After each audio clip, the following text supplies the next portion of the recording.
When I arrived at Liuli Miao, it felt like stepping into a disaster movie. Floodwaters had swallowed the entire village. Cars, tricycles, gone. Swept away like leaves in a storm. I barely made it out alive. Sister Duan, do you still have power or water? She laughed bitterly. Power? Water? Everything's gone. She had run out barefoot in pajamas, after waking up to water pouring into her home. Her uncle vanished after walking just a few steps outside. 10 minutes later, the house was gone. Everything she owned, washed away. Now she's sleeping on a friend's floor. When the flood hit, she and her son were trapped on the rooftop. Water rose to her child's chest. She clung to the eaves for 4 hours. Doors and windows blown apart. The entire interior destroyed. The water inside rose to 1.4 meters. In her 40 years living there, she's never seen anything like this. Even the village elders were shocked. Her father, 70 years old, said, This has never happened before. And this is not just one town. In Beijing and surrounding counties, Miyun, Pinggu, Huairu, the story is the same. Raging rain plus sudden reservoir discharges equals catastrophe. People say the reservoirs opened without warning. Whole villages were submerged. People disappeared. Some may never be found. Now the truth is slowly coming out. Flies cover the ruins. The air stinks of rot and mud. Survivors are speaking up. They say there was no government rescue, no evacuation notice, no support, just silence. Some believe the authorities are hiding the real death toll. In my hometown, entire villages were flattened. Homes are now mud heaps, not only floods, but landslides too. People rescued each other with bare hands. If you could run, you lived. If you couldn't, you drowned. Mud is everywhere. The waterline on the walls shows how high the flood rose. Broken furniture and soaked belongings lie scattered across the fields. Proof of how powerful the torrent was. Our family's homestay was nearly swept away. That night, 5 of us huddled on the roof, praying it wouldn't collapse. We stacked chairs on cars, used ladders to climb. Blankets are still hanging from broken windows. One tourist car was found 200 meters away, carried by water. We filmed the discharge gate at Miyun Reservoir. The road embankments? Gone. Just open flood rushing through. No barriers, no warnings. An AU road? Vanished. The flood came down like a waterfall, smashing into Tuzhou. Within minutes, everything was gone. This wasn't just a flood. It was a nightmare, a cover-up, a betrayal. They didn't just lose their homes. They lost everything, overnight. When we arrived in Dongzhuang village, it looked like the end of the world. Entire neighborhoods wiped off the map. Houses built just last year, gone. Roads freshly paved this year, ripped apart like paper. A single flood undid years of effort. The destruction stretched as far as the eye could see. The lower houses near the river were completely submerged. Old homes didn't stand a chance. They were swept away in seconds. The deeper we drove into the village, the more horrifying it became. You couldn't even count how many houses were destroyed. And behind every collapsed wall was someone's life, someone's dream, washed away. The road into the village was unrecognizable. It used to be smooth concrete. Now it's split open, chunks missing, exposing raw red earth underneath. Ancient trees torn out from the roots, their bark stripped clean. A well that used to sit flat on the ground now hangs in midair, hollowed out by the current. Every step forward revealed a new level of devastation. Guardrails snapped, deep potholes, entire road sections collapsed. No electricity, no signal. Utility poles lay broken. Cars crawled through mud and rubble. People were slipping, falling, exhausted, trying to carry supplies on terrain that looked like it had been bombed. And then came the voices, the survivors. In Tunhukao village, near Liuli Miao town, locals said 4 people were swept away, and 300 were still missing. In Xinglong County, villages were buried by landslides. People disappeared without a trace. They say the flood wasn't just rain, it was a deliberate reservoir discharge with zero warning.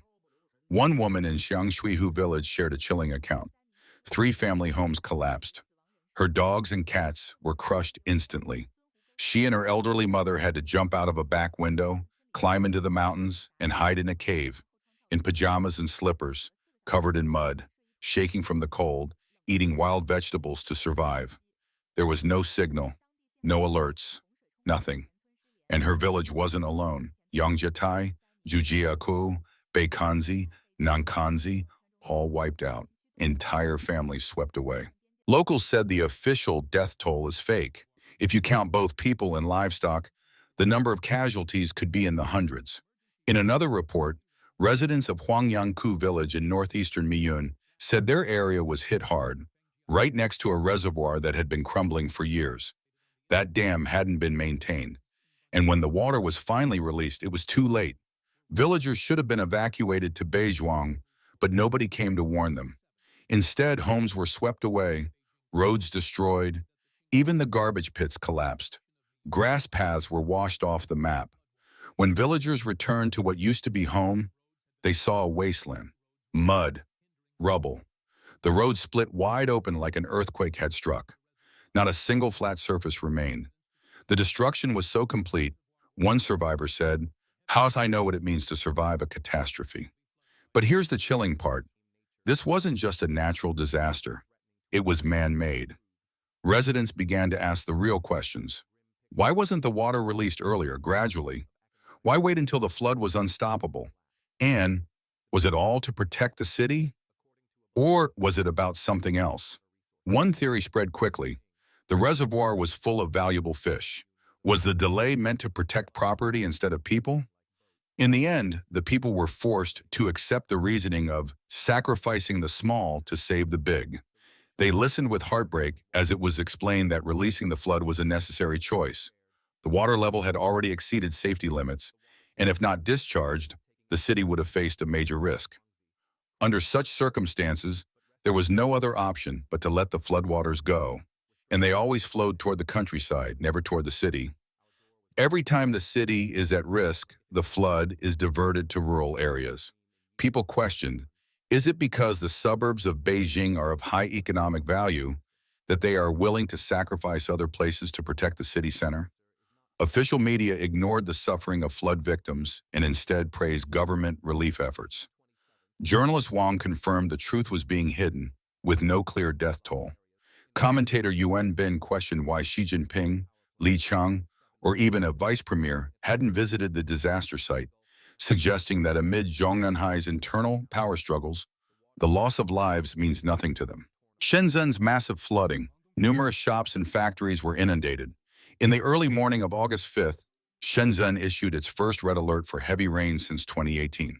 Online videos showed a vast expanse of water in the city, with numerous shops and factories flooded and suffering heavy losses.